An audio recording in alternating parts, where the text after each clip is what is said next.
महाराष्ट्र एकीकरण समितीचं बेळगावमध्ये महाअधिवेशन।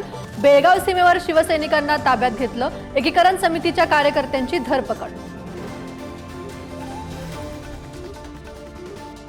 राहुल नार्वेकरांची विधानसभा अध्यक्षपदी बिनविरोध निवड। मवियाकडून एकही उमेदवार अर्ज नाही। देवेंद्र फडणवीसांनी विरोधकांचे मानले आभार।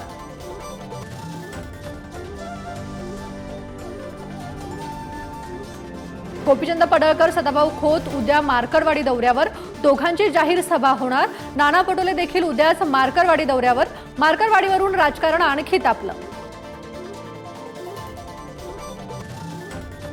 फडणवीस शिंदेंची रात्री उशिरा बैठक। मंत्रिमंडळ विस्तार आणि खातेवाटपावर चर्चा। हिवाळी अधिवेशनाआधी फडणवीस सरकारचा मंत्रिमंडळ विस्तार। आगामी हिवाळी अधिवेशनाच्या पार्श्वभूमीवर कामकाज सल्लागार समितीची बैठक होणार। नागपुरात होणाऱ्या अधिवेशनाची तारीख आणि रूपरेषा ठरणार। ममता बॅनर्जी किंवा उद्धव ठाकरेंना इंडिया आघाडीचा नेता करा। माजी राज्यपाल सत्यपाल मलिक यांची ट्विट करत मागणी। राहुल गांधींच्या नेतृत्वावर सत्ताधाऱ्यांकडून हल्लाबोल।